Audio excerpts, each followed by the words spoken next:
Welcome back to the morning show here on Arise News. Prisoners are seen as being less of human beings in Nigeria, and they are not always well treated. Some rights are denied the prisoners by prison administrators and by extension the state, by the lack of will to promote an enabling environment for prisoners, raising questions about the human rights of persons behind bars.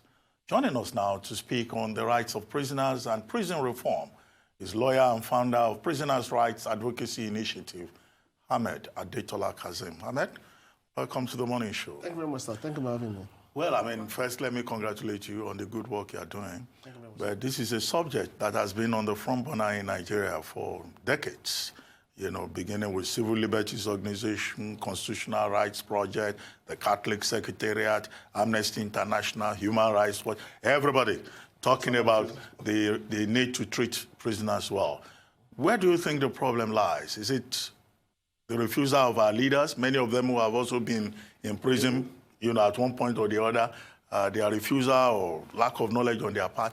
Or is it really a problem with the justice administration system? I think it's the two ways and more. Our leaders don't have the will. I think it's about the will and the willingness to cause the change. And it's not just about the laws, because many times we have laws. It's more about the implementation of the laws. I know there have been a lot of issues around prison reforms and, and recently even with the Correctional Services Bill, which is a work that has been put together by NGOs, donor organizations, in conjunction with the National Assembly. The bill has gone to an advanced stage, and just recently, the president declined or withheld assent to the bill. But it's still encouraging, because the assent was declined just based on a particular section of the bill, which has to do with funding of the non-custodial measures. So because from the bill, section 44D says that the funds would be generated from 5% of fines, from the courts. But the president said this would be an issue that will affect the independence of the judiciary based on the provision of section 81 and 84 of the Constitution. And I hope that the bill will be passed so soon, because it has a lot of innovative provisions in it. Well, will you shed some light on what the bill contains, okay, and whether there is anything different in terms of the jurisprudence? In some other countries, the prison system is reformatory. Yes. But here in Nigeria, it's punitive. It's like when you enter a Nigerian prison, society signs off. Yes, I think there's a lot of innovation. There's a lot of work went into preparation of that particular bill. From the House of Representatives alone, there are about 4 different bills that were put together to come up with that particular body of rules. And first and foremost is the name prisons. One of the first things the bill seeks to do is change the name of our prison services to correctional services. So that is a point, first point. So anybody that goes to the prison, you are not seen as if you are going to a place where you are being subdued, it's correctional. So it's the rehabilitative, outlook to the prison and reintegration of prison inmates. Secondly is also the treatment of people with disabilities and also persons of unsound minds. Because most people are in prisons today, not because they have committed any crime, but because probably they are mentally ill and they felt that, where should we dump them? Just take them to the prisons. They get to the court, they can't even plead guilty or not guilty, but they are put there. So now the bill is seeking to change that. Also, the bill is also trying to consider people with disability in terms of infrastructure and in terms of how to deal with them. The bill also seeks to see how pregnant women and nursing mothers are treated. So one of the things the bill is seeking to do is to ensure that every prison, because in most prisons, I'm not sure there are more than 2 or 3 female prisons in the whole of the country, just basically for females. Most prisons have the male prisons and have the female prisons inside the same edifice. So the bill is now trying to seek to ensure that in each state, there are female prisons.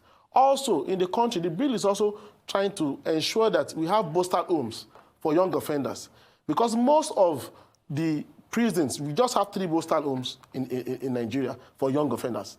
We have in Kaduna, in Ilorin, and in Lagos. We don't even have in the East at all.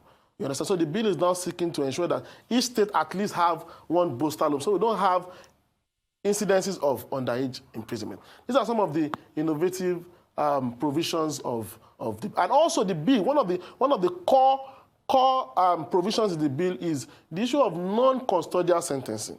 You understand? So that not every crime that is committed that would find people go to prisons, so that they can be probation, they can also do parole, they can also do community services, and they'll be serving their term while in their homes. So those are some of the provisions that the bill is seeking to bring to fore. Well, let's talk about the overcrowded nature of the prisons. I mean, Amnesty International statistics says about 65% of Nigerians in prisons have never been convicted for any crime. You know, they're just left there.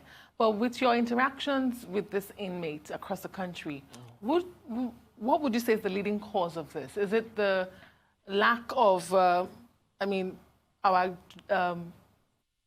justice systems or the police?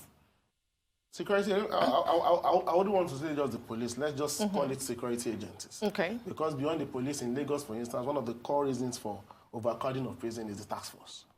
It's a Lagos State establishment. That is one of my in assessing the government of this outgoing government of Ambode. That's one of the major issues I have against that government, because they see it as a money-making venture. People are dumped in prison. They are made to pay a non-refundable fee of 10,000 if you're going to go on bail. And you find, so they see it as an issue occurred sometimes, and I was told that the government said there's nothing they can do about the task force, because that is where they make, most of them, they make a lot of money from there. So beyond, that's just to say beyond the police. Of course, police is a major issue. Okay. But beyond the police, let's look at it holistically and say, the unethical practices of security agencies, and the police being at the top of that. So that is one. And also, it's also the slow pace of dispensation of justice. Overcrowded courts, few judges, you understand? And some judges and magistrates are not even willing to take the bull by the horn to do the right thing. You understand? Every petty offenses, their refusal to use the non-custodial measure, which is now provided for in the Additional Criminal Justice Act. You understand? So those are some of the reasons for the overcrowding of prisons. Well, let me return to the point she made about congestion in the prisons. I see the point you are making about non-custodial sentences and the value of this correctional services bill. But what do you think can be done about awaiting trial persons? Because that's a major challenge in Nigeria. And you probably tie that to the administration of justice. That's one. Two, do you think that one thing we can do is to build more prisons?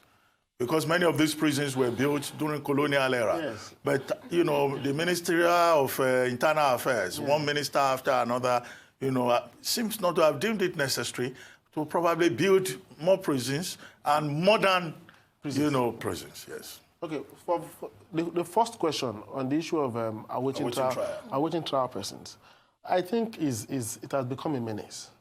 And that would, the cause for that is also what I said earlier. It's not different from what I said on the issue of the slow dispensation of justice, fewer judges, and judges not taking it very seriously. They just, some judges had joined. I know a judge in Lagos that joins for like 3 months, 4 months. I was representing some inmates pro bono, and he had joined from March till October. You understand? That's about 6-7 months. You understand? So it shows the orientation of the judge. They don't see them as, they don't see, once you have committed an offense, you have alleged to have been committed, they have already found you guilty even before the case is done. So that is one issue, an issue of awaiting trial persons. And also, the truth is that when you look at the statistics of the population of Nigeria, in comparison with those in prison, it is very low. Compared to other countries like South Africa and many other Africa, it's that the lowest. So it's not as if we have a lot of people in prison like that. That is why I will get to the issue of more prisons. Yes, there is need to build more prisons, particularly in cosmopolitan areas like Lagos, like Port Harcourt, like Kano. The truth is that for some prisons that are in more or less like the rural areas, there are fewer people there. In fact, there are issues of under-imprisonment in some of the prisons in Nigeria. It's not as if it's all the prisons that are overcrowded. but prisons in cosmopolitan. So in those cosmopolitan, there's a need to build more prisons. And also the ACJA, the Administration of Criminal Justice, has made a lot of innovations in terms of ensuring that the issue of awaiting trial persons is curbed to a very large extent. And that is why the Controller General of Prisons is in Section 111 is obliged to always make returns every three months to see that who are those in prison awaiting trial persons for so time who are not meant to be there. You understand? And also, the CJ also have an oversight. And the magistrates equally have oversight to visit the police stations to ensure that people who are not meant to be there are not there. But the implementation is, the laws are one thing. Implementation is another thing. So I would say that for the ACJA, the implementation level is low. And that is why we still find that the issue of awaiting trial persons is still a menace, is a big issue. And every day people are brought in with fewer people going out. So you find out that every day a prison that is meant to hold about 800 persons is holding more than 3,000 persons. So that's the issue. What's the connection between all of this that we're talking about and crime rate in Nigeria? Because there's at least one country in Central Europe where the prisons are empty. Because they don't have people committing crime. They are shutting down those prisons. But here we are talking about building more prisons. You know, we may be giving some of our viewers the impression that the crime rate here is so high that we actually need even more prisons. I'm not sure. I don't have the statistics on crime rate, but I'm not sure it is very high. You understand? We have crimes. With Boko Haram, with herdsmen killing farmers, with kidnapping, with Yahoo boys. Okay, maybe you're opening my mind to the crimes I've not. I mean, you're a legal practitioner. You have an idea. Yes, maybe in comparison to some other countries, I'm not sure we're the worst in terms of the crime rate. That's the truth. But there is a need for. I think the most important thing is just the criminal justice sector needs to be overhauled. We are looking at the police reform bills that has just been passed by the House. We hope the President attends to it very soon. And the correctional services bill, we hope that that correction is made and that bill can be assented to during this tenure, not waiting for, because once it gets to the next, then there will be a lot of issues. So the issue is that the crime, there's actually need for more prisons. Because if you have an overcrowded prison, there is no how you can reform. You do a program. We have done a lot of, my organization have done a lot of empowerment program within the prisons. But we have not, there was never a time where we had more than up to 300 people in a prison of more than 3,000 persons. So it shows that this program did not get to everybody. You understand? So some people are just there roaming about all through their state. Some people have 10 years in prison, doing nothing. Just walking, going to the gates, begging, just moving around. Not because there is no, you can't capture all of them. The halls are not enough. The hall can't sit, the halls in the prison. I don't know any hall in any prison in Nigeria that can sit up to 400 people, where you have 4,000 persons. So there's no how this program can touch them. There are schools in prison, there are workshops in prison, but it can't capture those in prison. So there's a need to build more prison. Even if it's just with the population we have a population of roughly about 70,000 persons in prison in Nigeria. And so even with just the population, there's a need to spread the inmates across. So if you have a prison where you don't have more than 1,000 persons, then they can be properly captured. Like a situation where you have in the premier prison now, for instance, when we did that program, almost all the inmates in the prison attended the program. They had about 300 persons and about 220 attended. That is, you can capture them. You know, it's easy. There's facility. There's space to do a lot of things. But that is not, you can't compare that to maybe Badagry prison or Ikoyi prison or Medium prison. Indeed, there have been a lot of reform programs initiated by the government, especially to decongest Nigerian prisons. Just recently, the federal government approved 2.8 billion naira for the installation of digital integrated systems to reduce congestion of the prisons. But really, how does this impact on the inmates, on the welfare of I'm the finding it inmates? difficult to link that with the issue of the congestion. Yes, so when you have digital, what does that do? You know, so how does that lead to the congestion? I don't know. I think it's just a way of fetching away money. I don't know. I don't know how that affects that. I can't see the connection. You understand? Well, the Attorney General is saying that, you know, instead of sending committees to inspect the prisons, everything can now be digitally integrated. You can see the list of those who have been in prisons for long, not convicted, and all of those. Okay. You don't think it's going to impact on the congestion and reforms? It could, but I think it's just the willingness to do. You understand? It's just the willingness to make these things work, really. You understand? It's just the willingness to make it work. It's to go the extra mile where the National Treasury does its duty, where the police is alive to its responsibility, where the courts are alive. We know that there are difficult circumstances surrounding the operation, but it's just the willingness to do. You understand? For instance, there was a time when the CJ of Lagos, the past CJs of Lagos, released, you understand, about 250 persons. I remember in 2012, I wrote a letter to the CJ through, I wrote it to Attorney General on the state of 131 persons in prison in Kirikiri Maximum who had spent between 4 and 12 years in prison awaiting trial. And I urged the Attorney General to look into their case. And he went a step further, and we worked with the CJ. And about 250 persons were released across prison in Lagos State during that year. But last year, the CJ also released some people, and there were announcements, there were circulars around that people will have people. But unfortunately, just about 15 persons were released. Just about 15%. I think that was very low. There are a lot of people who were deserving of being released. They have been in prison for 6, 7, 8 years for minor offenses. They have not been released, but the scrutiny was just too much. Which the Nigeria police say is an offense when it is not. Yes. But let's talk about the acceptance of these inmates when they get out of prisons. What is it like? What is society saying to them? I mean, we all agree that the prisons are not reformative as we want them to be. And sometimes you find out that these inmates, when they get out in less than 2 months, they are back in for the same crime. But what is societal role in all of this? I think the problem is that no one is giving them a second chance. They're not giving them a life to live, because we have seen it. Last year, we started a program, a pre-release program for inmates. And we're focusing on both awaiting trial persons and particularly the convicts. Because the convicts, they have a tag on them already. You have been convicted. Awaiting trial persons, look, I was just there by mistake. I was just talking about stigma. Yes, the stigma. Yes, that's what I said. Ex-convicts. So even the law stigmatizes everybody. If an ex-convict, you can't hold certain positions. Yes, is a lot of problem. And I think we need to start sensitizing ourselves. Because we are victims of the crime they commit. Because many times, many of them get into the prison as petty thieves, but they graduate as armed robbers. You understand? In the prisons? In the prisons, yes, they graduate because the prison is a school. So if the society is pushing them away, they go to those who accept them. Let me give you an example. There was this promising guy who was released last year. He's a second-time offender. He was convicted for a drug offense for the second time. So during our program, I saw him, and I saw that he was somebody who was very intelligent. He speaks well. He did his GC in prison. He had been to the Kuje prisons before for the same drug offenses.